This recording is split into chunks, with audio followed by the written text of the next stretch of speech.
TV 2020 ekranlarından merhaba sevgili izleyenler. Gündem Özel programında Diyalog Medya Grubu Genel Yayın Yönetmeni Sayın Reşat Akar'la birlikte sizlerleyiz. Evet, bugün bizler ve siz değerli izleyicilerimiz için özel, önemli bir gün. Diyalog Medya Grubu'na bağlı TV 2020 yayın hayatında bugün 8 yılı geride bıraktı, 9. yaşına giriyor.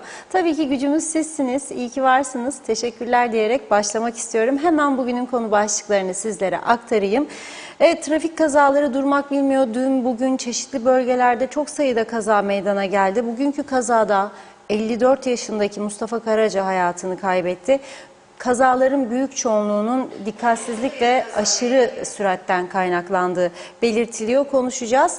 İkinci olarak Türkiye'den para geldi. Bir miktar rahatlama olacağı söylendi. Özellikle kanser hastaları benzer ilaçlarda, ama vatandaş henüz bir değişiklik olmadığını belirtiliyor. Hükümetin çok acil bu konuya el atması gerekiyor. Bir başka konumuz, biliyorsunuz enflasyon oranı %120'nin üzerinde açıklandı. Çalışma Bakanı Hasan Taçoy da yaptığı açıklamada hayat pahalılığı oranında asgari ücrete zam geleceğini açıkladı. Değerlendireceğiz. Dördüncü olarak Diyalog Medya'da geçtiğimiz günlerde sıkça da aslında dile getirdik. 80 yaşında hayatını kaybetmişti Aysen Gazi. Cenazesi hala da morgda. Hastane görevlileri de bu durumdan rahatsız. Ne olacak konuşacağız. Son olarak Lefkoşa Belediye Başkanı adayı Sıla Usar İncirli, Lefkoşa'da 3 yeni kapı açılmasıyla ilgili çalışacağını açıkladı. Bu tabii büyük ilgi uyandırdı. Ayrıntılarını sizlerle paylaşacağız diyerek hemen başlamak istiyorum. Reşat Bey, merhaba. Merhabalar Funda Hanım. Herkese hayırlı günler dileyerek başlayalım. Hayırlı günler, hayırlı cumalar olsun. Bugün, evet, Funda Hanım'la söyledi, 4 Kasım bizim açımızdan çok önemli bir gün. Diyalog TV'nin, şimdiki adıyla TV 2020'nin kuruluş yıl dönümü. 8 yılı geride bıraktık. Onun için 9 yaşına basınca 9 yaşındayız derler. 8 yıl bitti çünkü bugün biter. Biz aslında 4 Aralık'ta da Diyalog Medya'nın günlük gazetesi olan Diyalog Gazetesi'nin 10. yılını kutlayacağız. Yani 9 yıl geride kalmış olacak. 10. yaşına basacak Diyalog Gazetesi de.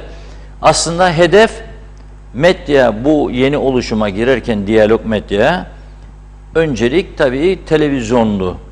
Fakat biz televizyon yayın iznini Yayın Yüksek Kurulu'ndan aldıktan sonra uyduya çıkmaktan başka çaremiz yoktu. Çünkü karasal yayın neredeyse bitmiş vaziyetteydi. O eski çatıların üzerindeki kırık dökük anten dönemi.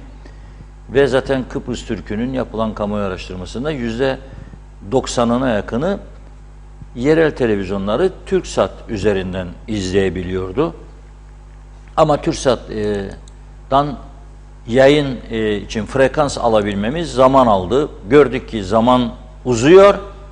O zaman dedik, öncelik bir gazete. Normalde ilk başlangıçta, ilk adımda gazete projemiz yoktu. Gazeteyi mecburiyeten çıkardık. Çünkü yavaş yavaş ekibimizi oluşturmuştuk. Hiç düşünmemiştik bize frekans verilmesi bu kadar uzun zaman alacak diye. Ve ne yaptık? Gazetemizi öncelikle yayın hayatına koyduk. Daha önceki gazete yayınlarımızda olduğu gibi bunu da neredeyse 15 günlük bir çalışmada, yani uzun uzun aylarca baskı yap, deneme yap, şunu yap, bunu yap falan, zaman harcamadan kendi tecrübelerimize, arkadaşlarımızla birlikte vereceğimiz hizmete güvenerek Diyalog Gazetesi'ni 4 Aralık'ta 2013 yılı 4 Aralık'ta yayın hayatına koymuştuk. Daha sonra frekans izinlerimiz de geldi ve biz Diyalog TV'nin yayınlarını 4 Kasım 2014'te başlamış olduk. O yüzden diyorum, ilk 8 yıl tamamen doldu, 9. yıla girdik. Kolay bir süreç geçirmedik, çok sıkıntılar yaşadık, zorluklar gördük. Doğru dürüst yayın yapmanın ne kadar Boğaziçi'leri rahatsız ettiğine tanık olduk. Bu rahatsızlık yüzünden televizyonumuzun 3,5 ay süreyle kapatılması gibi demokrasi dışı bir olay yaşadık. Ama çok şükür şu anda sizlerin karşısındayız. Bugün mesaj gönderen telefonu açan, yazılı mesaj gönderen ve çiçek gönderen, tatlı gönderen herkese çok teşekkür ediyoruz. Özellikle Melis Erkenci Hanım'a, Sibel Serin Hanım'a, Cemre Akar ve eşine, Selen Güçlü ailesine gönderdikleri çiçeklerden dolayı çok teşekkür ediyoruz. Selen Güçlü ailesi, kuzeyimizin babası Gürdal Bey, sıcak sıcak baklavalarıyla geldi. Çok teşekkür ediyoruz. Sağ olsun, var olsunlar. Bizleri mutlu ediyorlar. Fakat bir sadık izleyicimize, gazetemizin okuyucusunun bir mesajı çok dikkat çekiciydi. Beni çok mutlu etti. Kutlama mesajının sonunda şöyle diyordu bugün. Siz rahat olunuz çünkü emin olarak yazıyorum ki halk sizinledir. Halk sizin yanınızdadır. Bu ise en büyük güçtür şeklinde bir ifade kullandı. Çok teşekkür ediyoruz. Gerçekten halkımızın bize olan desteğini görüyoruz, hissediyoruz. Ama işin gerçeği biz de halkımızın yanındayız ve bunu kanıtlamak için çok şeyleri yaptık, yapmaya da devam edeceğiz. Dolayısıyla bu güzel günde sizlere programı bugün bu duygularla açmak istedim. Bugüne kadar emeği geçen ve şu anda bizimle birlikte olan tüm arkadaşlarımıza, çalışma arkadaşlarımıza, bize destek veren, bize güç veren herkese çok çok teşekkür ediyoruz. Evet, üzücü bir olay yaşandı bugün. Kuzey Kıbrıs'ın hemen hemen her programda değilse bile haftada 2-3 gününü kazalara ayırıyoruz biliyorsunuz. Çünkü görüyoruz Kuzey Kıbrıs'ın bir numaralı sorunu haline geldi. En büyük tehlike kazalar. Neden? Bir, aşırı sürat hastalığı var. İki, dikkatsizlik, kontrolsüzlük. Dikkatsizlik nereden kaynaklanıyor? Ya cep telefonunda konuşuyor, ya mesajlaşıyor, ya da yola hakim değil. Yolu iyi bilmeyen, tanımayan acemi sürücüdür. Bir yığın sebebi sıralayabilirsiniz kazalarda ama en önemli sebep polis raporlarına göre de aşırı sürattir. Gereksiz yere basıyor gaza, 2 dakika kazanacak bir yoldan ama mesela 180-190 kilometre. Ben motosiklet görüyorum Lefkoşa-Girne yolunda geceleri 160 süratle giden motosiklet gördüm. Bir haftada 2 kez. 2 kez. Dün gece yine gördüm. Tabii denetim olmadığı için sık sık polis personel yetersizliğinden sürekli sokağa çıkamadığı için cesaret buluyor bu düşüncede olanlar, bu tür araç kullananlar ve basıyor gidiyor. Bugün dağ yolunda öğleden sonra yani bizim yayınımızdan 2 saat önce 14.30'da meydana geldi Değirmenlik dağ yolundaki kazada beton mikser sürücüsü 54 yaşındaki Mustafa Karaca hayatını kaybetti. Arkadaşlarımız şu anda olay yerinde. Oradan gelen görüntüleri izliyorsunuz. Şu an oradan bize gönderdikleri, ilettikleri görüntülerdir. Bu beton mikseri ne hale geldi? Görüyorsunuz. Koca mikser dev gibi devrilince oradan işte bu hale geldi ve 54 yaşındaki sürücü hayatını kaybetti. Sürat ve dikkatsizlik sonucu daha önceden yol yapım çalışması nedeniyle açılan toprak yola girdikten sonra yaklaşık 150 metre gidip yolun sağından dışarıya çıkmış, sol yana devrilen beton mikserin sürücüsü Mustafa Karaca kaza yerinde yaşamını yitirdi. Bugün bir ilginç kaza da Lefkoşa'da eski hastane dediğimiz bölgede meydana geldi. Eski Türk Mahallesi. Orası daracık bir yol. Fotoğrafı gelecek şimdi. Bak. O yol çok dar. O bölgeye gidenler bilecek. Arasta'ya giderken arka sokaklarında, Arasta'nın biraz arka sokaklarında bir yerdir. O savaş yıllarında orası Kıbrıslı Türklerin kullandığı bir hastaneydi. Hastane yolu. Hatta Harman apartmanı var orada. O daracık yolda nasıl olur da bu araç devrilir? Kaldırımın üzerine çıkmış, herhalde sürat yaptı. Kaldırımın üstüne çıkınca duvara da çarpmasıyla birlikte ters döndü.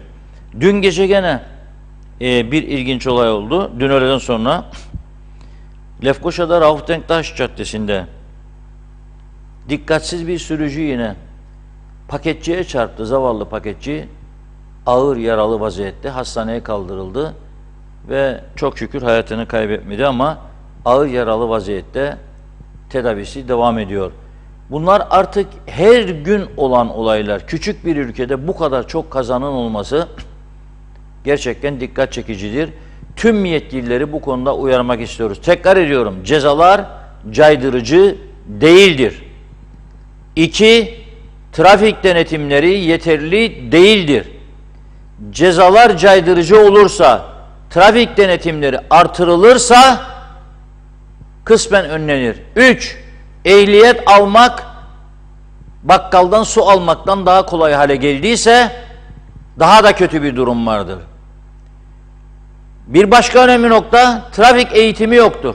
Dikkat ediniz, bu kadar televizyon var. Bu KKTC devleti BRT'nin 3 kanalı olduğu için 10 diyeceğim. 10 kanala ayda 100.000 doların üzerinde para ödüyor, uydu parası.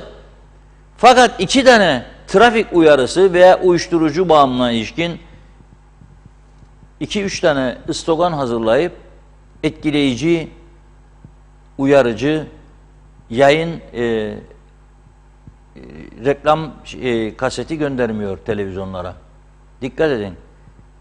Bize gönderse gönüllü olarak bunu devamlı yayınlayacağız. Mesela bir kanser hastalıklarıyla ilgili uzman bir doktorumuz Londra'dan sık sık video paylaşımı yapar. Bize geldiği zaman anında biz onu yayına veriyoruz. Haftalarca, aylarca da sürdürüyoruz. Çünkü geçerliliğini yitirmez. Trafik kazaları, uyuşturucu kullanımı bu konularda da devamlı uyarıcı yayınlar elimize gelirse devletin çok sayıda kurumu vardır bunu yapabilecek. Tanıtma dairesi var, enformasyon dairesi var, TAK ajansı var, BRT kurumu var, 550-600 personel oradan maaş alıyor. Büyük paralar harcıyor devlet. Onu da geçtim. Her bakanlığın bazılarında 1, 2, bazılarında 3, 4 tane basın danışmanı var. Bu arkadaşları kullanın, görevlendirin, hazırladın. Tehlike var. Kapımızın önünde tehlike var. Yola çıkmaktan korkar olduk. Buna bir çare bulması lazım. Uyarıyorum buradan tekrar. Her bakanlığın, başbakanlığın, cumhurbaşkanının 4-5 tane basın danışmanı var. Kullanın bu arkadaşları, hazırladın, gönderin. Türkiye'ye bakın neler yapıyor. İbret alın onlardan. Orman yangınlarına ilişkin çevre konusunda ne güzel yayınlar uyarıcı yayınlar yapıyorlar. Devletin ilgili bakanlıkları yapıyor bunları, ben görüyorum. Bizimkiler acaba niye yapmıyor diyorum. Üniversiteleri zorlayınız. Yabancı öğrenci patlaması var. Zorlayınız öğrencileri anlatsın bu ülkenin trafiği nedir, nasıl gidilir, nasıl edilir. Yok kardeşim, böyle bir şey yok. Senede bir trafik haftası yaparlar. O trafik haftasında polislerimiz gül çiçek dağıtır ama onu dağıttığın insan var, alan var, almayan var, gören var, görmeyen var. Yabancıların çoğu, daha doğrusu tamamı, hatta ben şunu da söyleyeceğim, Türkiye vatandaşı olan üniversite öğrencileri dahi belki binde bir kişi bizim televizyonları izler veya gazete okur. Ben soruyorum çünkü. Diyalog TV'yi izler misiniz derim. Bütün Kıbrıs'ın izlediği bir televizyon kanalı. Vallahi pek vaktimiz olmuyor derler. Yok, niçin olmuyor? Çünkü öğretmenleriniz söylemiyor size.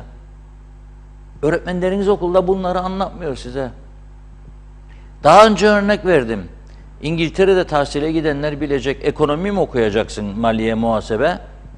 Üniversite sana daha başladığın ilk seneden, ilk aydan sana indirimli kupon veriyor, gazete alasın. Financial Times gazetesini yarı fiyatını almak için sana kupon veriyor.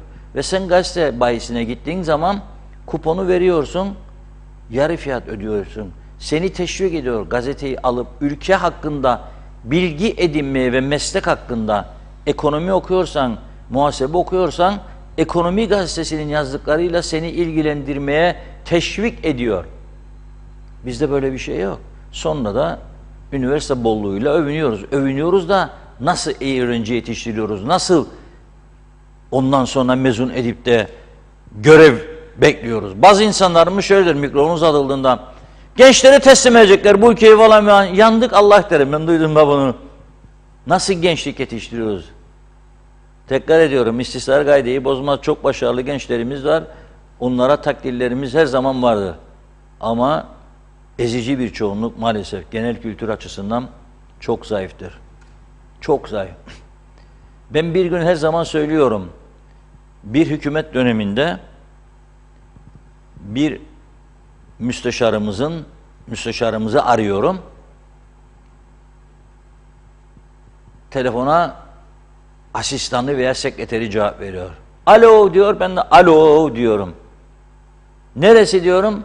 İşte diyor, söylemeyeyim makamın ayıp olmasın. Önemli bir makam hem de ha. Müsteşarının ofisi diyor. Görüşebilir miyim diyorum. Toplantıda da diyor, kim arıyordu diyor. Ben de diyorum ki Reşat Akar arıyor diyorum. Nereden arıyorsunuz diyor bana. Lefkoşa'dan arıyorum dedim. Ha dedi. Lefkoşa'dan, evet dedim. Neydi konu dedi. Vallahi dedim su tesisatçısıyım. Müsteşar Bey'in evinin su boruları patlamış. Onları gidip tamir edeceğim de adresi kaybettim dedim.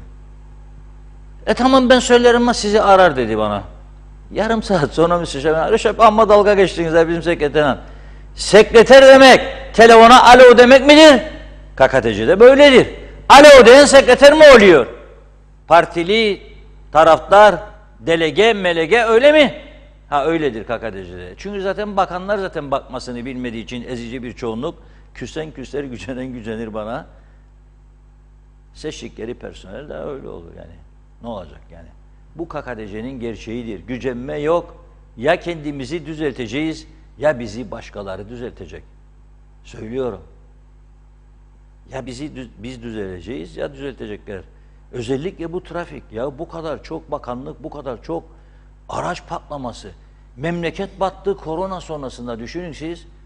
Çok sayıda esnaf krize girdi. Sonra kapılar açıldı diye bu esnaf canlandı. Bir kapılar, onda da bizim neler yaptığımızı hatırlayacaksınız sizler. Ne kadar baskı yaptık, ne kadar çağrı yaptık. Açın bu kapıları, battı bu esnaf diye. Açın Ercan Havalanı, vazgeçin bu notam meselesinden. Savaş yoktur yahu. Uçakları havada geri çeviriyorsunuz. İndirin uçakları dedik. Bakın Güney ne yapar dedik. Zorlaya inatlarını biraz kırıp açtırdık kapıları ve Ercan Havaalanı unutulmasın o günler. Lütfen kan ağlardı herkes. Çocuklarını okuldan çekeceğini söylerdi aileler. Parasızlıktan esnaf, herkes. Sonra turizm başladı, okullar da açıldı, sınır kapıları da açıldı da öyle insanlar kendini ayakta tutmaya başardı. Yoksa tamamen bitmiş idi memleket.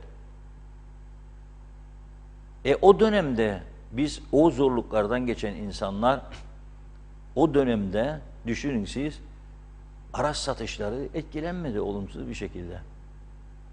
Çünkü gümrük vergilerine düşürdüğü ünlü hükümetlerimiz, evet, düşürünce parası olan cebinde gitti gene lüks arabalara yatırdı. Birinci el araba satışlarında çok ciddi gelişme oldu. Ha olmasın mı? Tabii ki olsun ama yol yok, sokak yok. Ruhsat parası diye topladığınız parayı maaşlara dağıttığınız için ne oluyor? Yola para kalmıyor. Yol yok, kaldırım yok, aydınlatma yok, yeterli trafik ikaz işareti yok. Sonuç bu. O yüzden söylüyorum. Bizim 20'den oldu üniversitemizde, bak çok KKTC, üniversite memleketi. Övünmeyin çünkü ortada ciddi bir başarı yok. Sayı çok görünüyor. O çok sayının büyük bir çoğunluğu ya uyuşturucu satışıyla meşguldür, ya fuhuşla meşguldür. Onun da büyük tehlikesine şimdi işaret edeceğim. Aman ha! Derdi olanlar matem havasına girsin istemem. Ama eğer bir şeyler yaptım diyorsa içinden, kendi yanabileceğini düşünerek başkalarını da yakmasınlar. Çünkü ben bir şey yapmam der falan filan der, sonra yakar karşısındakini de, yakmasın. Çok önemli bir konuya geleceğim. Bizim KKTC'de son yıllarda böyle bir araştırma, böyle bir istatistik yok. Güney Kıbrıs'ı öveceğim mecburen, yani bu konudaki araştırmaları ve istatistik bilgileri açısından. Olsa bizi de öveceğim. Yani kendi tarafımızı da. Bugün çok güzel bir paylaşım yaptı avukat Ahmet Sait Sayın arkadaşımız. Bir arkadaşı aramış Türkiye'den. Demiş ki, Ahmetciğim demiş, sizde e-devlet var mı demiş. O da biraz düşünmüş, biraz kaşınmış. O nedir demiş. Yoktur bizde öyle şey demiş. Hadi ya demiş. Sen bana soruyu demiş, başka türlü sormalıydın demiş arkadaşına. Neydi o demiş. Sizde devlet var mı diye soracaktın bana demiş. Ben de sana cevabını vereyim. Çok güzel bir paylaşımdı bu. Facebook'ta vardır paylaşımı. Ahmet Sait Sayın diye girirseniz, avukat, genç avukatlarımızdan böyle esprili, şakayla karışık, sahte alışık güzel paylaşımlar olur. Ben de severek okurum. Çoğu zaman da Diyalog Gazetesi'nin vatandaş köşesi vardır. Tavsiye ederim. O sayfalarda arayıp da bulamayacağınız birçok yazıyı orada bulursunuz. Çünkü serbest köşedir. Cesurca yazılan yazıları, ilginç bulduklarımızı alıp o sayfalarda yayınlıyoruz. Hakaret içermeyenleri tabii. Birilerine hakaret olursa kullanmıyoruz onu. Ama tarafsız, bağımsız yazıların tümünü, hükümeti eleştirse de, övse de, partileri övse de, eleştirse de o bizi ilgilendirmez. Görüştür önemli olan.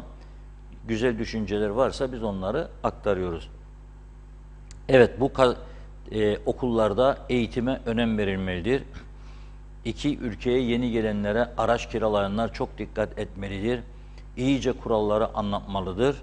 Ama hepsinden önemlisi, muhterem meclis yeni parlamento binasına gitmeden inşallah bu eskide son bir hatıra kalsın diyerek trafik cezalarını yeniden düzenlerler ve bunu duyururlar.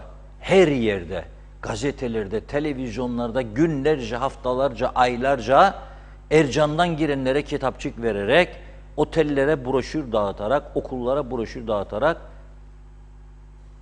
kiralık araç şirketlerini mecbur ederek bunları verirler ve ona göre inşallah biraz olsun önünü keseriz bu kazaların.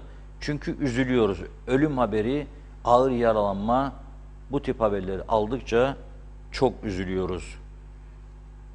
Evet, şimdi demiştim ya, şimdi size Güney Kıbrıs'tan bir şey okuyacağım da mecburen onların bu çalışmasını kutlayacağım demiştim.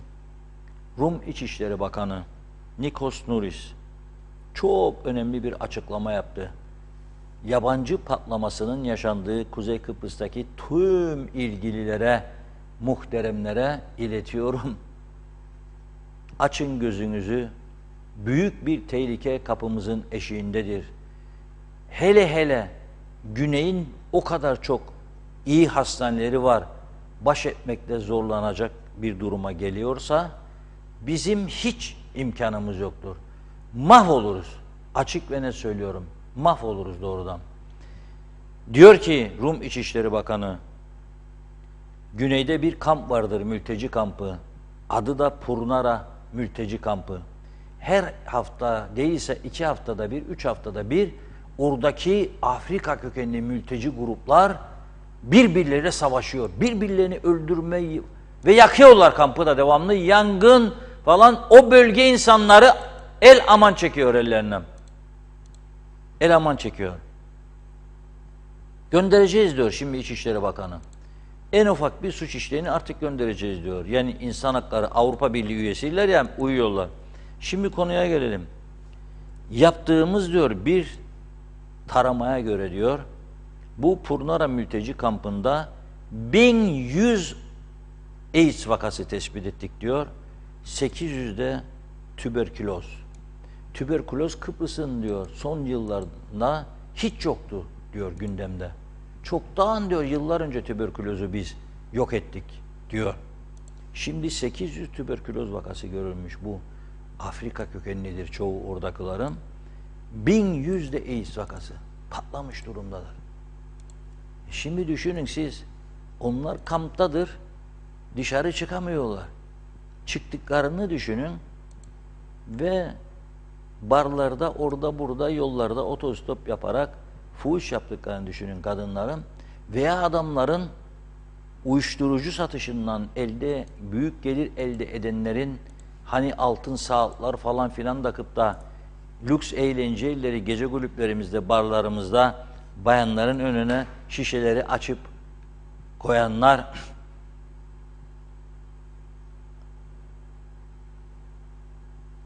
ne olacak bu iş? Yani bu konu hayati bir konudur diyorum. Bizim tabii şu anda gündemimizde belediye başkanı kim olacak, zafer kimin olacak, onları tartışırız. Gece gündüz sokaklarda ayaklarımıza kara suların diyor. Gene işte broşür dağıtmaktan diyorlar.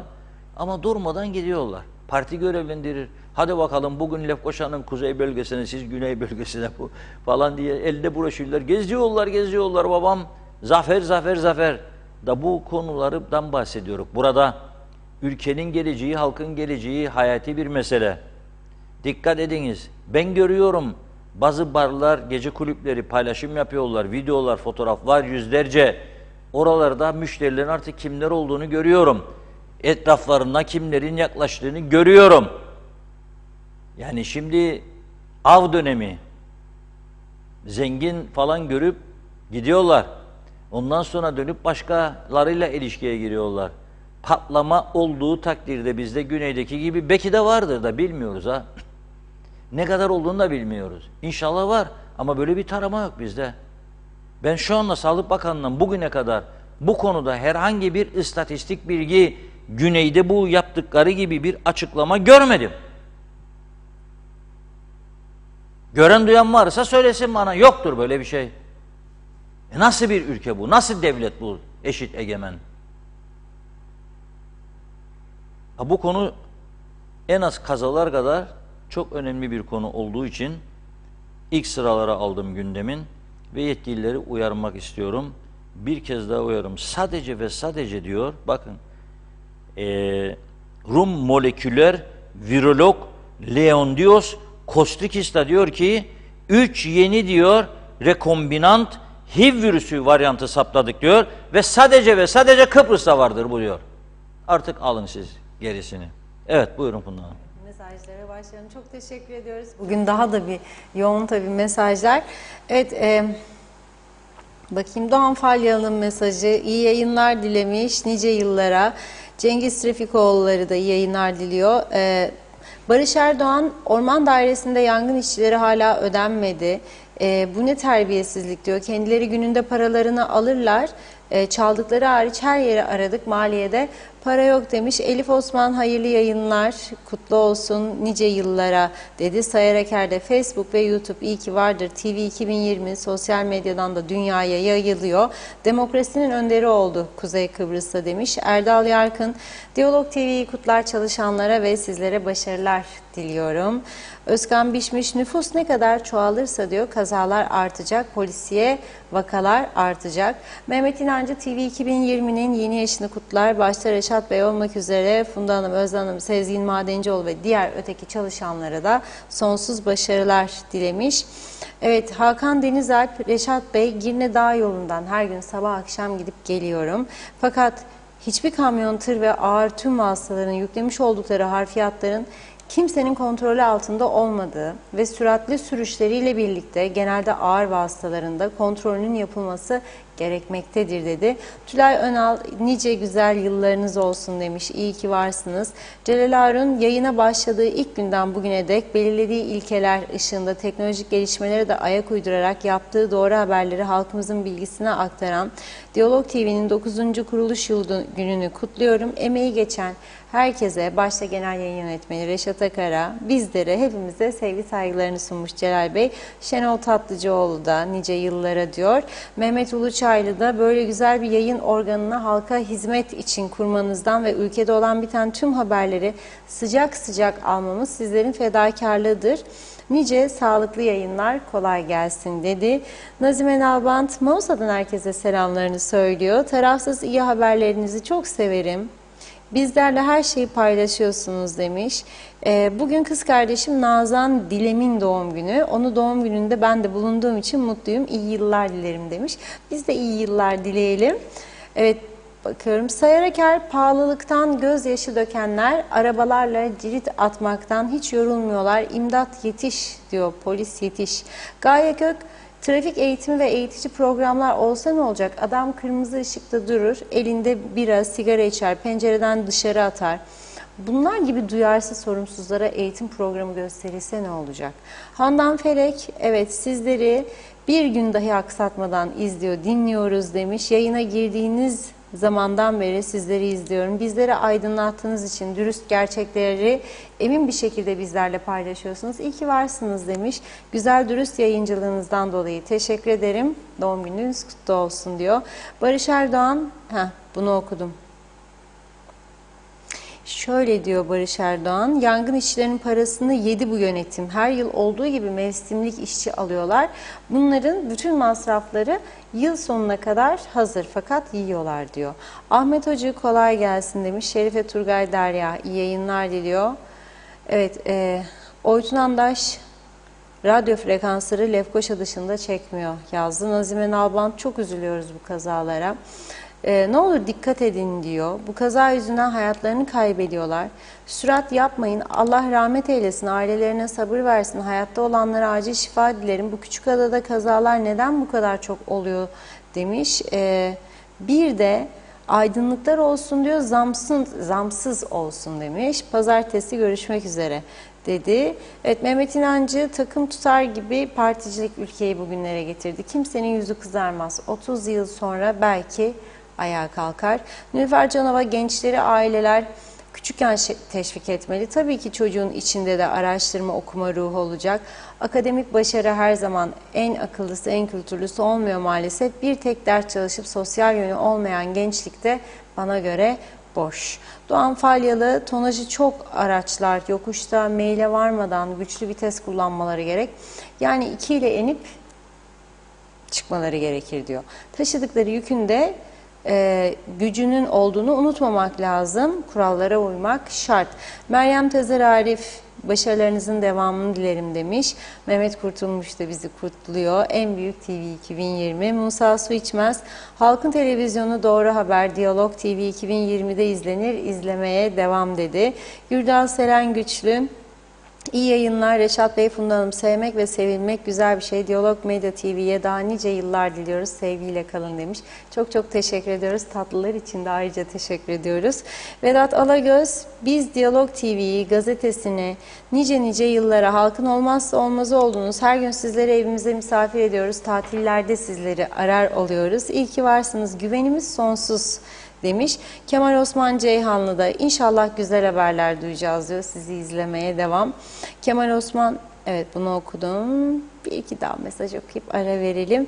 İsmet Ezel de yeni yaşımızı kutladı. Mehmet Bulduk, Reşat Bey, Necat Taşkın İlkokulu'nda sınıfı da vermiş. 2 aydır öğretmen yok diyor. Öğrenciler diğer sınıflara göre geri kaldılar. Mevcut öğretmeni başka okula kaydırıp o 3. sınıflarda A sınıfı öğretmensiz, bakanlık duysun istiyorum. Eğitimde geri kalıyoruz. Önlem almadan atamada neyin nesi demiş. Sibel Serin bizleri kutluyor. Her zaman tarafsız yayınınızı zevkle izliyoruz. Sağ olun, var olun demiş. İyi ki TV 2020 var. Çok çok teşekkür ediyoruz. Evet, bakıyorum. Turgay Gezen de tebrik etti. Yayın hayatımızda başarılar diliyor. Evet, Doğan Falyalı, gülmek beleş diyor. Diğer suçlara diyeyim ağır ceza verilsin demiş.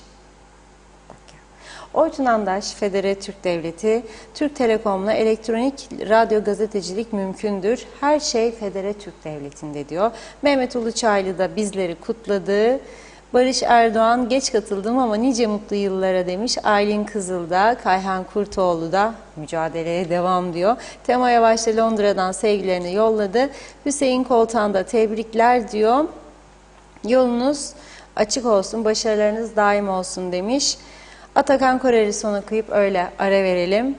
Akaryakıt fiyatlarına zam geldi. Yarından itibaren yürürlüğe girecek yeni düzenlemeye göre 1 lira yaklaşık artışla 95 oktan benzin 21 lira 72 kuruştan 22.80'e, 98 oktan 22.03'ten 23 lira 11'e çıktı. Euro dizel ve gaz yağı fiyatlarında ise herhangi bir değişiklik olmadı dedi. Evet, devam edeceğiz mesajlarımıza, bir ara verelim. Devam edeyim mi Reşat Bey'den mesajı? Yok, sonra devam edersiniz. Ya tamam. da ben çıkarayım, gidip Anlayamadım, bir kahve devam. içip geleyim, siz devam edersiniz. Hangisini dediniz anlayamadım. Evet, çok teşekkür ediyoruz. Sıra geldi, yani şimdi okuyacaktım ben de, yeni akaryakıt zamları açıklandı bugün. 95 oktan benzin 21.72'den 22.80, 98 oktan 22.03'ten 23.11'e yükseldi. Mazot fiyatları aynı bırakıldı. Yeni zamlar hayırlı uğurlu olsun. Tabii hayırlı uğurlu nasıl olacak bilemem. Yeni zamlar, yeni harcama, ama şöyle bir uygulama var Anavatan Türkiye'de ve burada. Enflasyon oranları çok yüksek. Fakat pahalılık var. Pahalılığı aşağı çekmek yerine, pahalılıkta nasıl aşağı çekilir? Büyük çapta üretim yaparsınız. Üretim arttıkça fiyatlar düşer, pahalılık düşer, enflasyon azalır. Ama tabii ki halı saha fiyatlarını enflasyon rakamlarının ilk sırasına koymak nasıl bir uygulamadır? Ben hala anlamış değilim. Dün gece yattıktan sonra diyorum kendi kendime, enflasyon rakamları açıklandı. 3 nokta bilmem kaç. Birinci sırada diyor halı saha kiralar. Halı saha kaç kişi kiralıyor bu ülkede? Köylerde beleş belediyeler yapıyor, bu bırakıyor gençliğin emrine. Bazı yerlerde 3-5 yerde halı saha var diye o enflasyon muhasebesinde ele alınır mı, hele birinci sırada? Anlamış değilim, uykum kaçtı. Ne yapayım dedim. Uykum dağılınca dedim bir komedi filmi bulayım. Bütün kanalları gezdim, komedi filmi yok. Türkiye'de bütün kanallar tartışma. Kılıçdaroğlu böyle, Cumhurbaşkanı böyle. O onu dedi, bu bunu dedi, o öyle olacak, bu böyle olacak. Bizim kanallara zaten akşam oldu mu koyuyoruz hemen imkansızlıktan film ya da gündüz programın tekrarı. İyi ki var, YouTube kanalı var. Oraya girip cep telefonundan görürsünüz. Evet, öyle yapmak lazım. Size de tavsiyem odur. Laurel Hardy vardı bir zamanlar. Diyalog TV bunu getirdi size. Yani bak, en büyük beni mutlu edici olaylardan biri de odur. Çocukluğumda çok görürdüm Laurel Hardy'yi. Dedim bir gün televizyon sahibi olursam Laurel Hardy'yi koyacağım. CD'lerini orijinal getirttik İngiltere'den ve Laurel Hardy'yi devamlı, özellikle akşam haberlerden ya önce ya sonra arkadaşlarımız listeye alıyor, koyuyor.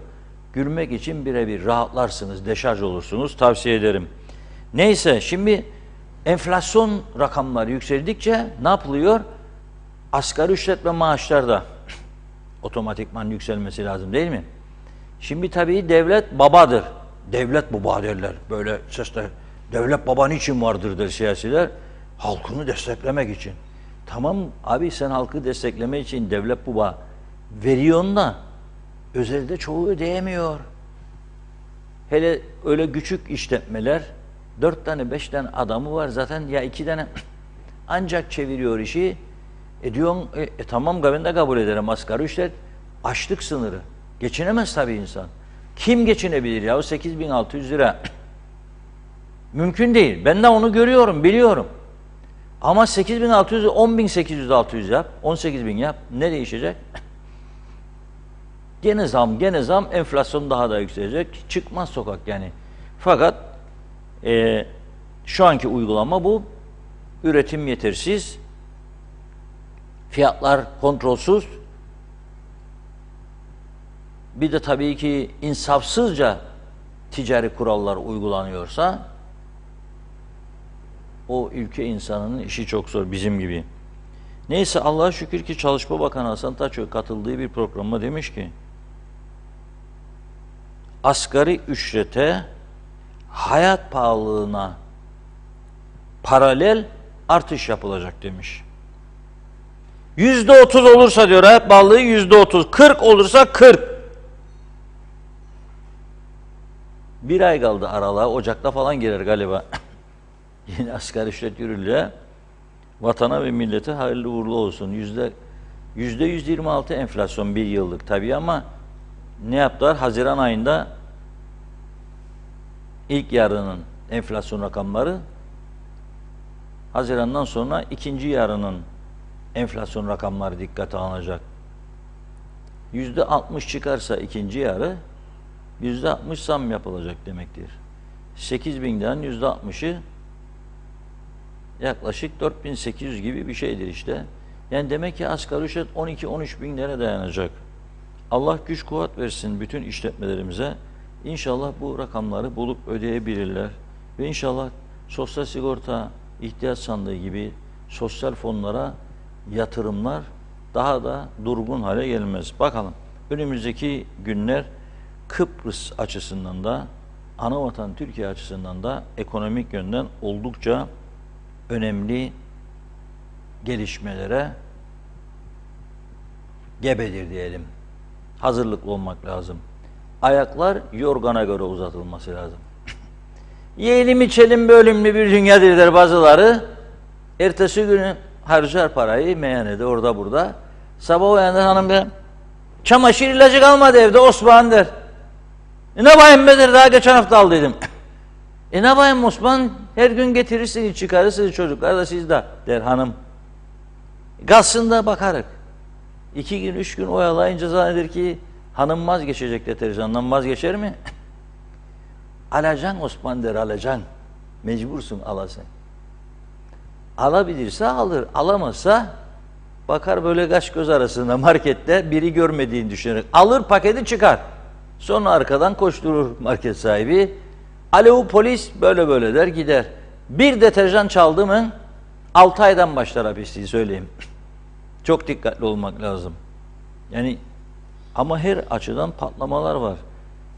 Kuzey Kıbrıs gerçekten her açıdan patlama yaşayan bir ülke durumuna geldi maalesef. Bakınız kadını koydular yabancı uyruklu. Ukrayna vatandaşı Oleksandra'yı koymuşlar. Bavul içinde para taşısın yani. Cinayet değil, bir şey değil yani. Onu bile affetmez mahkememiz. 1 yıl demişler. Hüngüre hüngüre ağlamış dün şeyde. Mahkeme çıkışında. Ben ne yaptım Allah'ım diyormuş. Başkası bu kadına büyük bir ihtimalle demiştir. 2.000 euro sana uçak bileti bizden götür bu parayı. Kambiyo yasası var burada. 10.000 euronun üstünde olmaz. Getirme de olmazmış, götürme de olmazmış. O yüzden böyle. Bostancı biliyorsun güzel bir tarafı. Narenciye'de ekmek kalmadı artık. Tarlalar kurumaya başladı. Ürün bedelleri ödenmiyor. 4 tane arkadaş bir olup dedektörüyle define aramaya başlamışlar. Türk filmlerinde Kemal Sunal'ın filmlerini görünce yapmaz mı bu işi oğlum? Kemal Sunal'ın filmleri de var. Define avcıları. Tabii define bulacaklar. Altın bulurlar diye düşün. Ne bulacaklar bilmiyorum. Bir hazine umut ediyorlardı. Şu anda onları da cezaevine göndermişler. 1'er aylığına. Ama ceza 1 aylık değil ha. Bilmiyorum ne olacak. 1'er aylığına hapislik vermişler. Sonrası gelir mi bilmiyorum. İlginç konular oluyor. Yani ben bizim mahkeme muhabirimiz var Suna Hanım derim. Suna Hanım bugün mahkeme yoktur inşallah derim. Cumartesi, hafta sonu. Mahkemeler kapalı. Yok Reşat Bey 3 tane var. 4 tane var. Nasıl? Nöbetçi mahkeme. Mausa muhabirimiz Hüseyin Çiçek'e sorarım. Hüseyin derim bugün çiçekleri suluyorsun herhalde. Yok Reşat Bey der. Mahkeme vardı oradan gelirim ben. Nasıl oluyor derim cumartesi ya pazar mahkeme olur der. Olursa olur. Çok üzücü bir olay var. Bunu defalarca gündeme getirdik bu programda. Bugün bir kez daha gündeme getirmek istiyorum.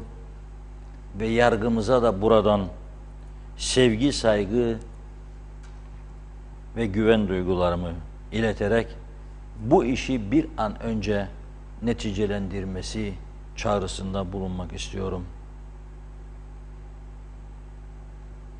80 yaşındaki bir kadın 10 Haziran 2022'de hayatını kaybettiği burada. Uzun yıllar İngiltere'de yaşamış, sonra ben vatanıma döneceğim, dönmüş. Aysan Gazi vatanında hayatını kaybetti. Bir çocuğu Kıbrıs'ta, 3 çocuğu Londra'da. Buradaki çocuğu diyor, annem bize demişti ki burada ister, öldüğünde defnedilsin. Oradakiler diyormuş ki orada ister.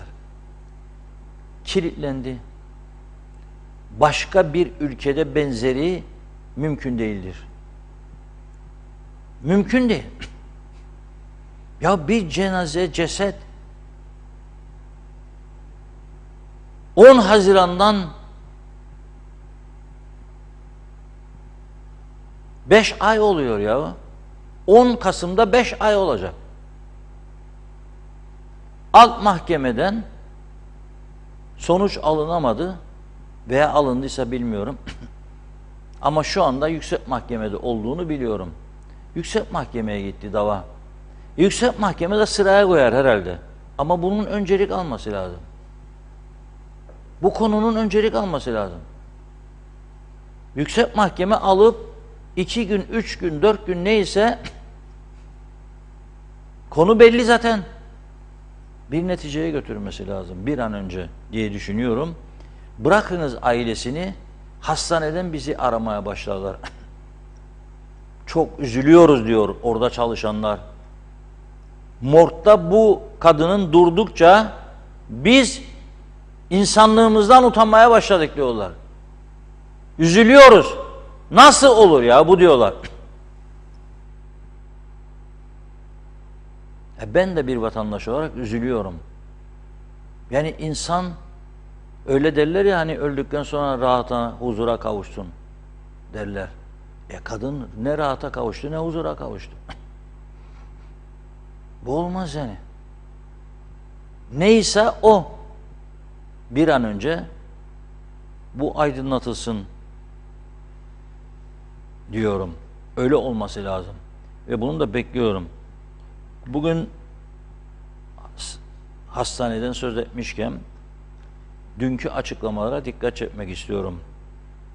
Sayın Başbakan Türkiye'den 1 milyar 97 milyon ek yardım geleceğini bu yıl için açıkladı. 4 milyar 200 milyonudu öngörülen, 1 milyar 97 milyon daha.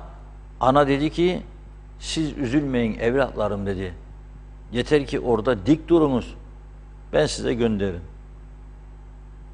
Ve Sayın Başbakan dedi ki dün 50 milyon da sağlık için Ankara'dan aldık. İlaçlarda özellikle kanser hastalarının ilaçlara erişmesine katkı sağlayacağını düşünüyorum. Fakat Geçikkale'de yaşayan bir vatandaşımız ikincidir bana şikayetini aktarıyor. MS hastası. Hastanede bu ilaçlar olmadığı için sigorta emeklisi, hastanedeki eczane görevlisi diyor, git al diyor birincisinde geçen ay için. Bu ilacı ayda bir paket alması lazım. Bana ilacı da gönderdiler ama istediğim yayınlayamıyorum çünkü arkadaşlar uyardı. Yayın yasaklarına girermiş kutuyu gösterirsem, ilaç kutusunu. Onun için gösteremiyoruz. O da gidiyor eczacıya, bu ilacı isterim diyor, veriyor 1800 TL. Sosyal sigortalardan 5600 gibi bir para alıyormuş. MS hastası kadın. 5600 lira maaş alan bir insan sadece ilaca 1800 lira verirse ben sorarım, adalet bunun neresinde? Adalet bunun neresinde? Akşam oturduğunuzda midenizden o yemekler nasıl geçer ya? Sorun kendi kendinize. Bu insanlar yemesi için aldıkları para ki ona bile yetmez. İlaca veriyorsa sizin midenizden nasıl geçer ya bu yemekler, içmeler? Şimdi gidiyor gene bugün. Hastane diyor, sizin ilaç gelmedi diyor.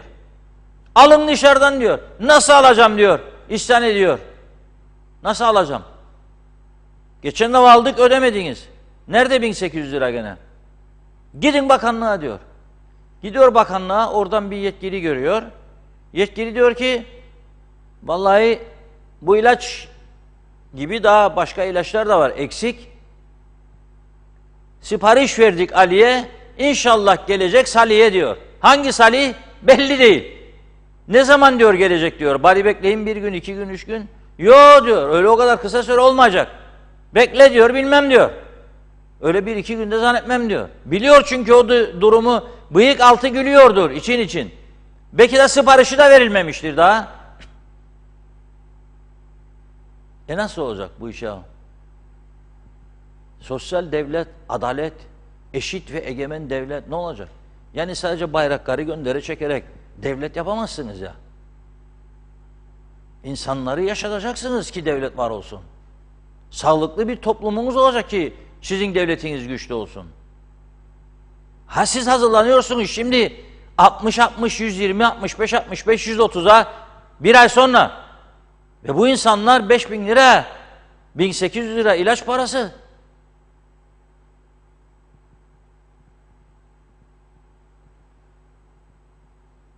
Genç ve hırslı bir kadın olan Sağlık Bakanımıza çağrı yapıyorum. Çözün bu sorunu. Eğer baktınız ki size para vermiyorlar, o zaman deyin ki, alıyorum çantacığımı, gidiyorum evciğime. Uzatmanın bir manası yok. Yok. Bakanlığın bahçesinde kaç tane araba var bilmiyorum. Ambulansların dışındakilerden satarım çatır çatır ben olsam 2 tanesini, 3 tanesini getirdirim ilaçlarını vatandaşlara. Ertesi aya Allah kerim baktım gene gelmez.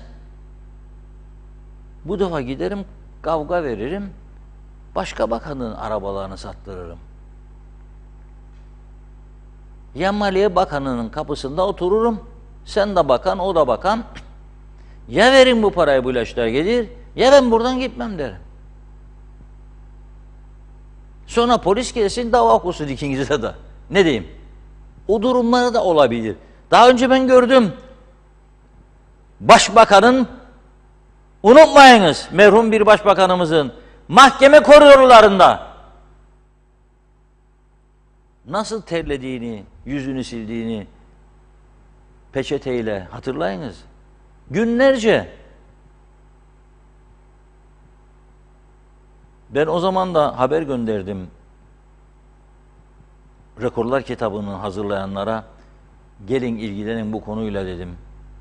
Bu Kıbrıs'ın kuzeyinde olanlar dünyanın hiçbirinde yoktur ama bu demokrasinin bir göstergesidir. En demokratik toplum olduğumuzun kanıtıdır. Bunu yapmamız lazım diye düşünüyorum. Zaman zaman bu tür olayları yapmamız lazım. Rum medyasını, Türkiye medyasını, İngiliz, Alman medyasını davet etmemiz lazım. Hatta şimdi 15 Kasım dolayısıyla biletler kesilecek zaten. Kazakistan, Kırgızistan, Azerbaycan, Türkmenistan bir yığın ülkeden gelecek ve biz Kuzey Kıbrıs Türk Cumhuriyeti'ni tanıtacağız. 15 Kasım 1983'te işte bunun için ilan ettik. Bu Rumlar falan filan. Tamam da ben soruyorum size şimdi. Ey Kıbrıs Türk yönetimi, yani Kıbrıs Türk'ünü yönetenler demek istiyorum. 2 gündür Rum basını bir şeyler yazıyor. Ne yazdığını farkında mısınız? 2 gündür bir şeyler yazıyor bu Rum gazeteleri. Okuyor musunuz? Okumuyorsunuz. Ben biraz programın başında bir eski müsteşarın asistanı, sekreterinden bahsettim.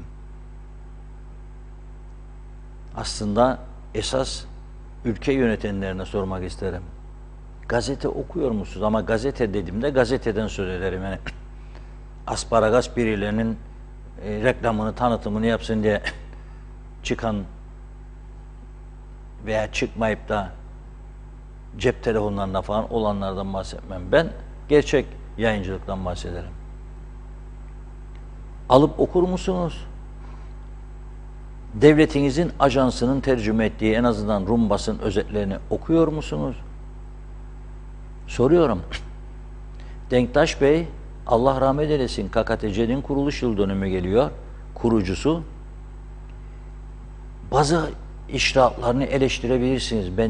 O ayrı bir konudur. Ama toplum yönetmek, ülke yönetmek, devlet yönetmek, kabile yönetmek beceri isteyen bir şeydir ve çalışkanlık ister. Her gün sabahleyin, her gün 7'de ilk işi odasında tek başına, daha sekreter falan gelmeden Kıbrıs Türk basınını tarardı. Yanında da not kağıtçıkları, yapışkanlığı koparırdı, yazardı. Bu haber arşive girsin. Bu haber hakkında falandan bilgi istensin ve önüme gelsin.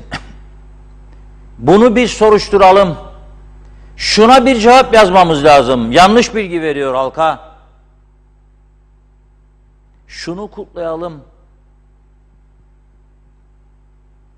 Kıbrıs Türk basını bitince Rum basını ve yavaş yavaş personel gelmeye başlıyor ve TAK ajansı muhabiri de kapıda, dışarıda sekreterin yanında bekliyor. Cumhurbaşkanı her gün çağırıyordu ve demeç veriyordu. Sonra Türkiye basını onu da okuduktan sonra gel kızım bakayım içeri derdi ya da gel oğlum içeri TAK ajansı muhabirine. Yaz bakalım derdi. Şimdi sen bana sordun. O zaman Glafkos Kleridis, Rumların lideri mesela. Ya da İspiros Kipriano. Sordun mu bu İspiros Kipriano dün bir açılışta böyle böyle dedi. Yorumum nedir? Ben de sana cevap veriyorum. Güncel olayları değerlendirmektir önemli olan. Şimdi dün Rum Meclisi kabul etmiş Grivas Müzesi ile ilgili yasa tasarısını. Grivas kimdir? Grivas kimdir? Grivas bu ülkeyi kana bulayan adamdır. Kıbrıs Rumların neredeyse yarısı da onu hain olarak görmektedir. Ama bu Nikos Anastasiadis'in geldikten sonra göreve bu ülkeye yaptığı ve yapacağı yeni bir kötülük oluyor bu. İlk yaptığı kötülük, anlam planına sen evet dedin bizimle beraber. Onu yapan adam geldiğinde sen çözecektin bu meseleyi. Cumhurbaşkanı oldun ama çözmedin. Senden daha etkili güçlerin etkisi altında bir numaralı fanatik lider pozisyonuna girdin.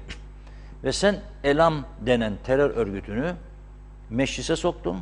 3 milletvekili şu anda ve devamlı da güçlenmesine yardımcı olursun. Bazı polislerin elinde Elam anahtarlığı olduğunu görüyor bizim vatandaşlar da gelip geçerken, muhaciret memurlarının elinde bile. Ayrı bir konu. Ama Grivas bu ülkeyi kana bulayan adamdır ve bugün 200 bin Rum göçmeninin yaşadığı acının da nedeni onun başlattığı Enosis mücadelesidir. Liderliğini yapıyordu bu işin. Ve şimdi sen heykelini yaptığın gibi ve her sene ölüm yıl dönümünde heykelin önündeki törenlere temsilci gönderdiğin gibi şimdi bir de müzesini yapıyorsun. Bizim taraftan henüz bir şey duymadım. Seçim gezileri, Konya, Ankara, Mangara gezileri inşallah bittikten sonra Anadolu halkına anlattıktan sonra Kıbrıs davamızı. Mesela bir salona en çok garibime giden şeydir. Beni çok davet ediyorlar. Hiçbirine gitmiyorum. Büyüklenme meselesi falan değil. Vaktim yok. Burada konuşuyorum. Beni 100 bin kişi dinliyor. Evinde, iş yerinde, Türkiye'de, Londra'da, Almanya'da, Avustralya'da. Gideceğim bir üniversitenin salonuna. 12 tane öğrenciyi zor getirecekler salona. Ve ben duracağım 1,5 saat Kıbrıs meselesini anlatacağım. 4 tanesi, 5 tanesi ben anlatırken elinde cep telefonu. Arkadaşıyla mesajlaşarak. Öyle olmaz bu işler. Bunlar da gider Konya'ya, oraya, buraya konferans vereceklermiş, Kayseri'ye. Aslında esas mesele Kayseri'nin pastırması güzel. Pastırmayı ye, itirazım yok. Daha anladın bir sauna kollar 50-60 kişi. Sen Kıbrıs'tan bahsederken bazıları Kıbrıs'ın nerede olduğunu bilmez. Kıbrıs nere diyor? Bilmez. Masın vatan alan vatan Türkiye bayrak falan. Herkes alkışlayınca biri alkışlayınca herkes alkışlar. Nereden geliyorsunuz? Yanında koruma gidiyor. Ne yapacaksın ya? Gittiğin yerde davet ettiler seni. Vurduracaklar mı seni orada? Tanımazlar bile zaten seni. Tanımıyorlar bile. Ne yapacaklar sana? Korumalar gider, basıncı götürülür, fotoğraflar çekilir, servis yaptırılır devlet ajansında, televizyon açılır, izlenir, koydu mu koymadı mı kendini televizyon falan filan. Bu görev addedilir. Ben diyorum ki bakın KKTC 83'te kuruldu. Ama 74'ten sonra tabii Kıbrıs Türk yönetimi, Kıbrıs Türk Federe Devleti, Otonom Türk Yönetimi, sonra Kıbrıs Türk Federe Devleti, sonra Kuzey Kıbrıs Türk Cumhuriyeti. Ben diyorum ki artık hele 83'ten bu yana, bu kadar sene geçti ya. Artık yani bu oyunun adını değişelim. Daha ciddi bir şeylere yönelim. Olmadı bu. Hiçbir şey yapmadı bize. 83'te ne kadar? Kaç bin ton narenciye üretirdik? Şimdi kaç? Bakalım bir. 83'te kaç Arap ülkesine canlı kuzu satardık? Şimdi bak. Ne kadar güneyden bize kaçak gelir? Bir bak. 83'te kaç tane suç işlenirdi bu ülkede? Kaç cinayet olurdu? Şimdi kaç? Patlama nerede var? Hırsızlık, soygun, yolsuzluk, uyuşturucu, trafik kazası, lüks araba, patlama var. Buysa başarı grafiği bir devletin, tamam diyecek bir şeyim yok. Buysa budur. Ama bir bakmak lazım. 15 Kasım'a az kaldı. Resepsiyon davetiyeleri de dolaşıyor. Bana da geldi. Ya onu yapacağınıza bir yığın şehit anası var. Şehit eşi var. Atlılar, Murad Ağa Sandıllar, Taşkent, Erenköy, Ayvasıl. Kimleri var hayatta? Çocukları, torunları. Onlarla ilgilenin, sorunlarına bakınız. Yardımcı olunuz. Kalan parayı temizliğe harcayın. Her taraf pislik içerisinde. Dün gösterdim. Turizm kitaplarında Selamis harabelerini gösterirsiniz. Oraya turist gittiği zaman size ne dualar okur? Ben söyleyeyim size. Yasaklara girer şimdi söyleyemem. Ne dualar okur size? Tahmin edersiniz. Dün gösterdik Temiz Ada grubu. Mecbur o kalır. Yabancılar gidip temizliyor oraları bize. Ya hiçbir mahcup olmuyoruz biz ya. Alman, Rus ki istemeyiz daha. Bir taraftan da öyle hemen topraklarımız gidiyor. Mahvoluyoruz. Oo deme. Onlardır biraz temizler. Gidip kirletelim de yaparlar aslında. Temizleyelim ki geldiğinizde temiz ortamda yiyip içesiniz. Sonra bir daha atasınız çöpleri de gene Allah kerim. Gene gelecek buralara. Farklı bir şeyler lazım artık bu ülkeye diye düşünüyorum. Evet Unal Hanım, buyurun. Kahraman, CTP onurlu gururlu insanlar partisidir. Selam olsun yoldaşlar demiş. Nazime Nalbant, ilk Diyalog TV'miz var. Mutlu yıllarınız olsun hep beraber. Çok seviliyorsunuz. Tema Yavaş da nice yıllara diyor. Aysel Yağız, akşam iş çıkışı Reşat Bey'in eşsiz yorumlarının resmen müptelası oldum. İyi ki varsınız demiş. Zeynep Toros da kutluyor. Sizleri yürekten kutluyorum. Başarılarınız daim olsun dedi. Oral Beyaz, kanalınızın yıl dönümünü tüm samimiyetimle kutlar. Daha nice yıllar dilerim. Akaryakıt fiyatları öldürmüyor, süründürüyor. Yarın elektrikli arabalar çoğalıp akaryakıtla çalışan araçlar çok azalınca ne yapacaklar? Acaba bu konuda tedbir alınıyor mu? Çok merak ediyorum.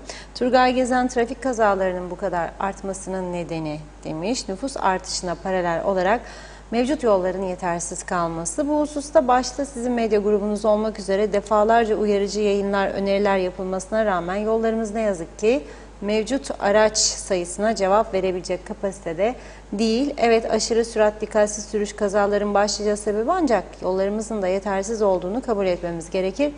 Başka ülkeler bu konuyla ilgili raylı sistemler başta olmak üzere viyadüklü köprüler, metro gibi alternatif güzergahlar üzerinde çalışma yaparken biz hala da doğru dürüst çember ve kavşak yapmayı bile beceremiyoruz. Mehmet Uluçaylı, Hasan Taçoy, asgari ücretin hayat pahalılığı oranında artış olacak demesi güzel. Bunu yasal hale getirin ki artık her şey şeffaf bir duruma geçsin. Çalışan da belki biraz nefes alabilir demiş. Mehmet Uluçaylı mutlu, sağlıklı hafta sonu diliyor. Sevgili Cemre Akar. Sayın Reşat Akar, sevgili babam, her şeyimiz. İyi ki varsın, iyi ki yıllarca bize yol gösterici oldun ve iyi ki Diyalog gibi bir medya kuruluşunun varoluşuna sebep oldun. İyi ki halkın, vatandaşın, adaletin sesi oldun. Ben bu dünyada senin gibi çalışkan, fedakar ve dürüst birini tanımadım. İyi ki sen, iyi ki Diyalog, nice nice yaşlar, başarılar demiş sevgili Cemre. Çok teşekkür ediyoruz. Mehmet Bey diyeyim. Hayatında hiç ağaç dikmemiş insan belediye başkanı olmasın. Lefkoşa çok kötü durumda. Bu nasıl belediyecilik, nasıl solculuk? Mersin'de gece 4'te su tankeri orta refüjdeki ağaçları suluyor. Celal Harun, Bayındırlık ve Ulaştırma Bakanı Erhan Arıklı, Doğu Akdeniz Üniversitesi'ni ziyaret etti. Çok amaçlı toplu taşıma sistemini hayata geçireceklerini dile getirmiş. Tüm üniversitelerin üzerindeki toplu taşıma sıkıntısını ortadan kaldıracağını söyledi. Bir ay geçmesine rağmen çözülmedi diyor. Bu yıl öğrencilere Lefkoşa Gazi Mausa gidiş dönüş ücretsiz servis taşıma işlemlerini kaldırdı. Bu ekonomik şartlarda eğitimlerini zor sürdüren öğrenciler zor duruma düşürüldü diyor. Mausa'daki öğrencimizden bir mesaj var demiş. WhatsApp hattıma gelen mesaj şu şekilde: yayınlanırsa çok memnun olurum diyor. Üniversitede son sınıf öğrencisi, yarı devlet üniversitesidir diyor. 3 sene boyunca ücretsiz servis vardı, bu sene kaldırıldı. Öğrenciler mağdur durumda, duyuru yapılacağı söyleniyor, geçiştiriyorlar. Gidiş geliş 100 lira Lefkoşa Mausa. Girne Mausa arası 160 lira. Günümüz ekonomisinde sadece geçim savaşı veriyoruz. Okul her dönem ücreti arttırıyor, onu ödemeye çalışıyoruz. Sonucunda verdiğimiz paranın içindeki hizmetten yararlanamıyoruz. Okul dönüşü otobüslerde boş yer bulmak için savaş veriyoruz. Duraklarda, yağmurlu havalarda saatlerce bekliyoruz diyor. Bunun sebebi ise okulun veremediği ulaşımdan dolayı yığılma olması. Lütfen sesimizi duyurabilir misiniz? Öğrenciler mağdur. Her gün 100 lira para ödemek mecburiyetinde kalıyorlar. Mehmet Şenler kolay gelsin demiş. Çağatay Doner, nelerinde hayır var ki yüksek mahkemesinde hayır olacak? İnsanı ölünce bile rahat ettirmiyorlar. İsmet Ezer, ilaç yazdırmada, almada, ödemede büyük eziyet. Aytaç Bey, iyi ki varsınız, kutlu olsun demiş saygılarla. Bunlardan hiçbir şey olmaz. 3 veya 4 kişi iş yapmaya çalışıyor, ona da bakmıyorlar. Çok yazık, götüren götürüyor. Benim halkım bunları hak etmiyor. Yeter deyin. Dur diyecek bir baba yiğit çıkmıyor mu? Ey zombi halkım demiş. Uyanın artık, yeter. Evet, bakıyorum. Bir sürü emoji var. Sayarak her sağlıklı olmaya gayret edelim. Doktor derman olmaz eğer eczanede ilaç olmazsa. Üfürükçüler, muskacılar diyor, pusudadırlar. Nazime Nalbant, kanser hastaları ilaçları geldiğine çok mutlu oldum önce diyor. Sağlık çok mühim. Hastalarımızı yaşatmamız lazım. Bugün benimse yarın senin de. Onun için daima merhametli, vicdanlı olun demiş. Ayşe Ataçeker, nicelerine TV 2020 zevkle izleniyor, seviliyorsunuz demiş. Aytaç Bey de iyi ki varsınız. Kıbrıs Türk'ünün uyanmasını savunuyorsunuz ama bu millet gözleri açık uyuyor, saygılarımla. Bir de Aytaç Bey Çile Bülbülüm şarkısını istedi bizden. Ne şarkısı? Çile Bülbülüm. Çile Bülbülüm. Bugün olmasın da haftaya evet, inşallah. bir iki mesaj daha var. Selçuk Uskan da başarılar diledi.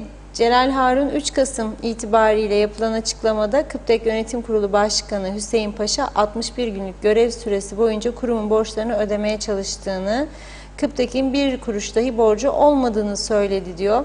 Hesaplar tam olarak ayrıntılı bir şekilde halkımıza açıklanmalı demiş. Öyle bir açıklama yok. Elektrik kurumunun bilançosu, kar, zarar hesapları, gelir gider hesapları, envanteri, yedek parça, borç diyor. Hepsi açıklansın Vatandaşın makbuz karşılığında paralarını peşin olarak ödemesine rağmen geçici elektrik enerjisi, sayaç bağlanması bu tip hizmetleri alamıyorlar. Cevap olarak ne diyeceksiniz demiş. Kurumun ihtiyaç duyduğu mühendis, teknisyen alınıp bakım onarım hizmetleri nasıl yapılacak diyor. Giderleri de şişirdikçe şişiriyor. UBP-DP, YDP'nin önerdiği yeni isimlerle birlikte kurumda yüksek ücretli avukat istihdamlarının yanı sıra bir de ihalesi olarak mali danışmanlık şirketiyle anlaşma yapıldı. Demek ki yolsuzluk çok ki avukatlar bunların savunmalarını yapmak için mi alındı demiş. Cengiz Genç de bizi kutluyor. Teşekkür ediyoruz. Akçay Muhtarlığı da nice yıllar diledi. Ramazan Zaza Aslan da orasını çözemedim ama evet, İlker Züğürt, Reşat Bey sizi ilgiyle izliyorum. Değindiğiniz konular ülkemizin kanayan yaraları, ancak bu konuları gündemine alıp getirecek yetkili yok demiş. Evet, devam edeceğiz. Şu ara verelim. Reşat Bey buyurun. Gönyeli Belediye Başkanımızın bir mesajı var. Bakıyorum. WhatsApp'ta size. Hemen okuyalım bir mesajımızı daha. Evet, Ahmet Benli Bey. Ahmet Benli, Gönyeli Belediye Başkanı. Diyalog TV'nin 9. yılını kutluyor. Kanalınızın bugünlere gelmesinde ve başarılı bir yayın politikası sürdürmesinde emeği geçenlerin tümüne şahsınıza tebrik ediyorum. Daha nice başarılı yıllar dilerim demiş. Çok teşekkür ediyoruz. Evet, buyurun Reşat Bey. Evet, çok teşekkür ediyoruz güzel mesajlara. Bir başka önemli konumuz var ki yani ekonomi açısından da son derece önemli gördüğümüz, sürekli üstünde durduğumuz bir konu.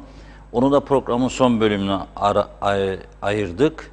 Tabii şarkımızı dinleyeceğiz. Güzel mesajlara, güzel sözlere, bize güç veren, onur eden sözlere tabii ki çok teşekkür ediyoruz. Bunlar zaten bizim ilacımız diyeyim artık, yani bu dayanışma, destek mesajları bize güç veriyor. Daha fazla çalışıp daha fazla üretmeye gayret ediyoruz. Bizler de bu şekilde. Çok sevgili Cemre'ye de herkese, diğer bütün izleyicilerimize çok teşekkür ediyorum.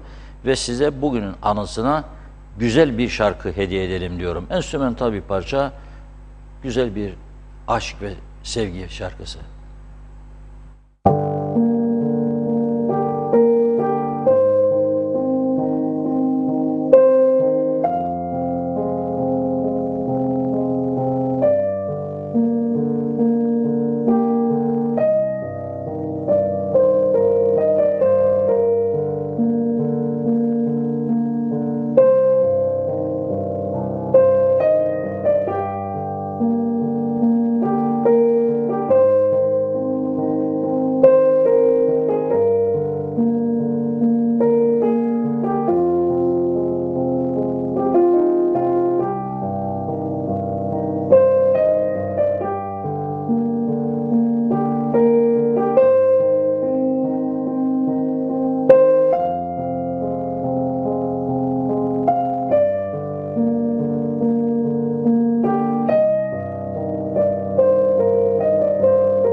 Evet, umarım beğendiniz. Romeo and Juliet. Unutulmaz bir şarkı dinledik. Şimdi burada sürekli gündeme getirdiğimiz bir konu vardır. Diyoruz ki, nereden bize destek geliyor ekonomik açıdan, ticari açısından, sektörleri canlandırma açısından? En fazla kara sınır kapılarından, değil mi? Tabii şimdi biz litresine yaklaşık 1 Türk lirası zam yaptık akaryakıtın, benzinin. Bu güneyden gelen Rumlar için aynı şekilde teşvik edici mi olacak eskiden olduğu gibi, yoksa artık çok fark kalmadı deyip vaz mı geçecekler, göreceğiz. Çünkü Euro'da da dün enteresan bir şekilde düşüş oldu. 18,5'tan 18,6'lardan 18'e kadar geriledi. Bugün 18,2, 18,2,3 falan öyle gidiyordu biz yayına girerken. Şimdi yani Euro yükselse 19-20 olsaydı da sen 1 lira yükselttin, adam ne düşünürdü? Gene karlıyım çünkü Euro yükseldi, TL'ye çeviriyorum, alıyorum falan filan. Hem 25 Euro sigorta parası verecek aracına, gelecek, hem sen zam yapıyorsun akaryakıt fiyatlarına. Cazip gelecek mi bilmiyorum. Halbuki şimdi o benzine mahana ne yapıyorlardı? Gelip çarşı pazara geziyorlardı, marketlere gidiyorlardı, alışveriş yapıyorlardı, lokantalara gidiyorlardı falan. Bunu iyice düşünmek lazım. Neticede her 100 liralık akaryakıtta 25 ile 28 lira arasında bir para devletin kasasına gidiyor. Şimdi 10.000 litrede 1 lira eksik girdiğinde ne getirir ne götürür? 100.000 litrede ne getirir ne götürür? Yani daha çok sürüm daha az karından daha fazla gelir elde edilebilir. Ama iyice bakmaları lazım bu işe diye düşünüyorum. Bir de gerilerlerse bundan ne kazanırız ne ederiz. Ama her halükarda akıllı yönetimler bunu düzenlemek zorundadır. Yapmadıkları takdirde onların yandaşları, yakınları, iş adamları, ticaret odaları, esnaf sanatkarlar odaları, sanayi odaları falan filan inşallah yardımcı olurlar, fikir verirler. Bu çark tersine dönmez inşallah diyorum. Çünkü ben bazı ürünlere bakıyorum zaman zaman. Mesela dün bir markete girdim sırf bakmak için bazı fiyatlara. Güneyle bir mukayesesini yaptım. Bizde %20 daha bağlıyordum. Önemli bir malzeme. Söylemeyeceğim çünkü hani sanki güneye gidin diye teşvik etmiş adam durumuna düşmek istemem. Bakmak zorundayız bunlara. Ama ikinci konu da bunlara bakarken, madem ki bu kadar izdiham yaşanıyor Metehan'da, Lokmacı kapısında, Beyarmud'unda, ne yapmak lazım? Daha çok kapı. Daha çok kapı. Madem ki güneyde fanatizm hortluyor gene, bazı çevreler ırkçılığı öne çıkarmaya çalışıyor. Rum halkının ezici bir çoğunluğunun buna kapılmaması için ve yeni maceraların bu ülkede yaşanmaması için, çünkü yeni bir macera sadece onlara değil bize de zarar verir. Savaşın hiç güzel yanı yoktur. Çatışmanın hiç iyi tarafı yoktur. Hiç kimsenin canından, hayatından olmasını istemiyoruz. Ve tam tersi ilişkilerin gelişmesini ve kuzeye geçen Kıbrıs Rumların Kıbrıslı Türkler hakkında iyi düşünmeni isteriz. Kötü insan olmadığımızı, yardımsever olduğumuzu, katil ruhlu olmadığımızı, ırkçı olmadığımızı göstermenin en güzel yolu bu geçişlerdir. Bize geldikçe. Bu kadar zamandır üzerinde ısrarla duruyoruz. Ama Metehan sınır kapısına 3. muhaceret kapısının yapılmasında bir miktar katkımız olduysa birkaç yıl önce, bu bizi sevindirir. 4.'yü açmalar için çok uğraş verdik, olmadı. Bu yeni hükümet yapacaktı. İlk ilk haftasında Sayın Başbakan sınır kapılarını gezdi, sözler verdi, komiteler kuruldu fakat iştahat olmadı. Şimdi Lefkoşa'nın belediye başkanlığına aday olan Sıla Usar İncilli Hanım, CTP'nin adayı, bugün önemli bir noktaya değindi. Bu benim çok dikkatimi çekti.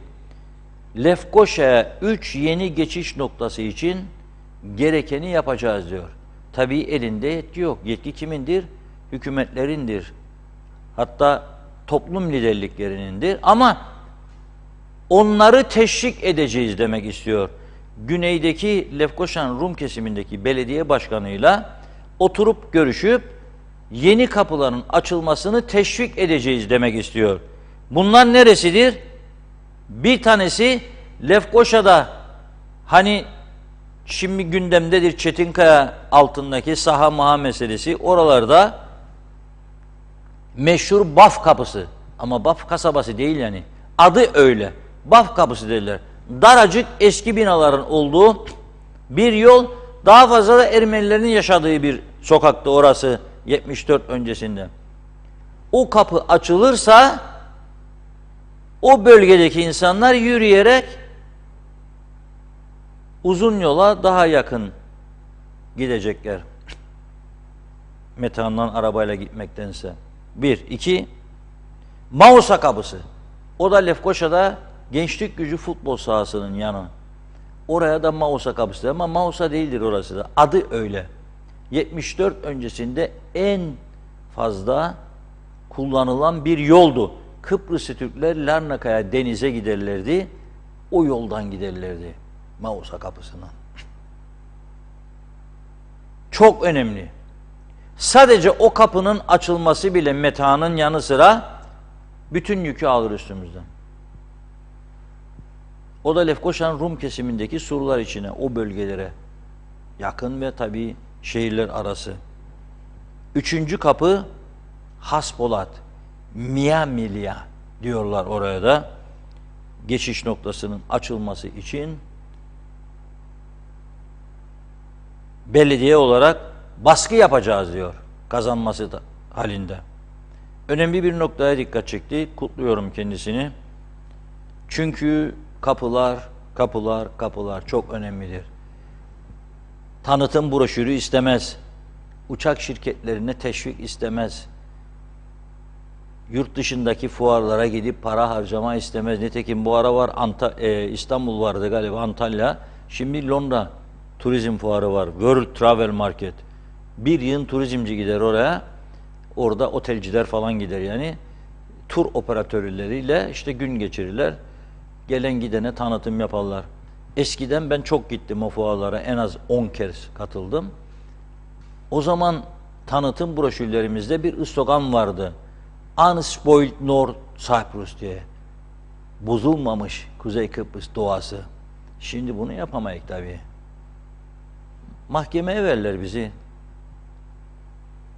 Gerçekten. İngilizler böyle bir milletti. Yani hiç bağışlamazlar.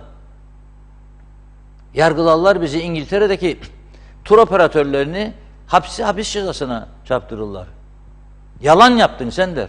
Bozulmamış dedin, biz gittik orası betonlaşmış, kirlenmiş, pislenmiş. Ya bazıları,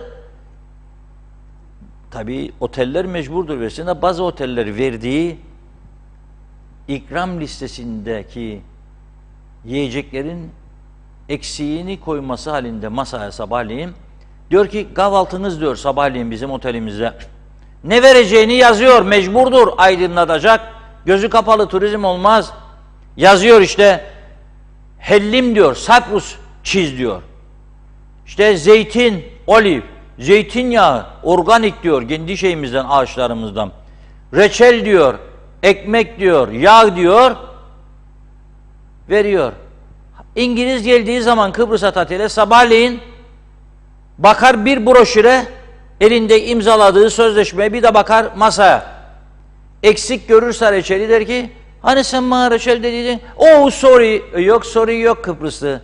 Sen bilirsen bir, ben de bilirim İngiliz 1001. O bile problem olur. Ve tur operatörlerine problem çıkarırlar. Daha büyük bir sorun yaşandığında bir sonraki sene bedava Tatil imkanı sağlarlar. Sırf başları belaya girmesin, ruhsatları ellerinden alınmasın diye. Onun için yalan dolan olmaz. Bakalım kaç kişi gidecekler. Şimdi Türkiye'den turizm için para geliyormuş, açıkladılar dün. En büyük pay galiba turizme gidiyor. 28 milyon gibi bir para alıyor Turizm Bakanlığı. İnşallah 28'in 25'i Londra için gitmez. Zaten İngiliz turist kalmadı gelen buraya. Getirecek uçak yok. Öte taraftan buraya uçak var, şirket gelsin, uçak şirketini durdururlar. Anlamış değilim yani bu işi. Turizm diyorlar. Şimdi ben söylüyorum, 100 kişi gidecek oraya. Ben gördüm bunları. Gidiyorlar. Bangalov var adamın, 6 tane bangalov var. Teşvik alır devletten, gider fuara tanıtım yapacakmış. 6 bangalov'u. Yüzme havuzu da yok. Ne yapacak oğlum? İngiliz senin bangalovda gelip sıkışıp kalacak. Ne yapacak? Bir Kıbrıs'ı da neyi tanıtacak? Hadi Karpaz'da birkaç tane güzel butik otel falan var. Belki yürüyüş yapar, eşekleri görür orada. Hür ve özgür eşekleri Karpaz'ın. İşte olabilir. Ama çok sınırlı bir şeydir. Evet Tuna Hanım. Biliyorum ki yoruldunuz bugün. Uyuklama vakti geldi. Necat Bey ya. Hafta sonu da geldi tabii. Pardon. Bugün uyku olmaz bugün. Evet. Bugünlük toparlayalım. Hemen kalan mesajları aktarayım. Evet doğru okudum. Gencel Barbaros, iyi akşamlar. Çevreye saygı ve temizlik önce evde, aile içinde. Sonra okulda devam etmesi gereken bir eğitim işidir. Okul bitirmekle, diploma almakla bu işler olmaz. Eskiden herkes önce evinin önünü süpürür, sonra işine öyle giderdi. Eski günlerimiz her bakımdan daha temizdi diyor. Temiz günleri çok özledik. Saygılar. Leyla Göçmen Ahmet, iyi ki varsınız demiş nicelerine. Çok teşekkür ediyoruz. Alper Ali Güllü de mutlu yıllarınız olsun diyor. Doğan Faryalı, haftanın son günü, hafta sonu geldi. Mangallar fora, yiyin için de kimse görmez demiş. Hayırlı hafta sonları. Nilüfer Canova, bence gelmeyecekler Reşat Bey. Zaten gelmeleri, bıraktıkları karın da bizim tarafında çok umrunda değil kanımca. Mustafa Gürsoy, Diyalog Medya Grubu'nun kuruluşunu, yıl dönümünü kutlarım demiş. Tüm emek verenlere de başarılar dilerim. Hatice Ulaş, ben özel sektör çalışanıyım, henüz ödenmedim, işten çıkıp eve geldiğimde elektrikler kesildi diyor. 600 lira için kestiler. Fakat milyonlarca lira borcu olan, hiç kimseye olanlara dokunamıyorlar. Ben düzenli olarak elektrik borcumu ödüyorum diyor. Buhar makinesi kullanmak zorundayım. Astım, bronşit hastasıyım. Ben kaç gün elektriksiz kalabilirim? Bu nasıl bir uygulamadır demiş. Turgay Gezen, yeni kapıların açılması için girişim yapmak lazım. Reşat Bey kim yapacak? Öncelikle ülkenin toplum lideri konumundaki Cumhurbaşkanı, fakat diyor gelin görün ki bizim Cumhurbaşkanımız Türkiye'yi adım adım gezmekten burada iş yapmaya vakit bulamıyor. Şuna inanıyorum, eğer bu konuda Rumların da beklentisi olan Erenköy kapısının açılması için bir girişim başlatılsa Lefkoşa'da Mausa ve Baf kapıları çok kolay açılır demiş. Mehmet İnancı, pazartesi görüşmek üzere dedi bizden önce. Bakıyorum. Ve evet, tamamladım. Çok teşekkür ediyoruz güzel mesajlarınız için.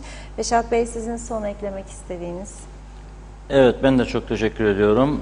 Tabii o astım hastası olan vatandaşımız için üzüldüm. 600 Türk lirası borcu için elektriğini düzenli ödeyen bir insanın kestiler. Çünkü 450 TL üstünü keseceğiz demişlerdi. 450 TL'lik elektrik faturası kalmadı ki şimdi. Onu da yaptığınız zamlara göre yeniden ayarlamak zorundasınız. 450 geçen sene iseydi, bu sene aynı müşteriler. Elektriğe bu kadar okkalı zam olduktan sonra bir. İki, tabii özel sektör çalışanı ayın bugün 4'ü ödenmemesi o ayrı bir problem zaten. Yani o ayrı bir problem. Cumartesi 5, pazar 6, pazartesi 7. 7'sinde ödense bile hafta sonu düşünün elektriksiz geçirecek. Yani uyarı yaptılar, dediler ki ödemezseniz kesecek dediler. Nerede yaptı uyarıyı? Medyaya haber koyuyor. Gazete, televizyon eğer takip ediyorsa görmüştür. Etmiyorsa görmemiştir. Ona sen mektup gönderirsin. Avrupalı olmak istiyoruz ya. Avrupa'da böyledir diye. Ben de tabii bazen çok fazla hayalperest oluyorum herhalde. 2 ay önceden size mektup gönderirler. İkinci uyarıyı yaparlar. Bazen 3, bir hafta kala bir daha. Yok pat diye al eline makası kes. Üzücü bir durum. Evet, inşallah pazartesi günü güzel haberlerle birlikte oluruz. Bizi izleyen, bize destek veren herkese çok teşekkür ederiz. Sağ olun, var olun. Biz de size teşekkür ederek veda ediyoruz sevgili izleyenler. Ben de sizlere sağlıklı, güzel bir hafta sonu geçirmenizi diliyorum. Yeniden görüşünceye dek hoşça kalın.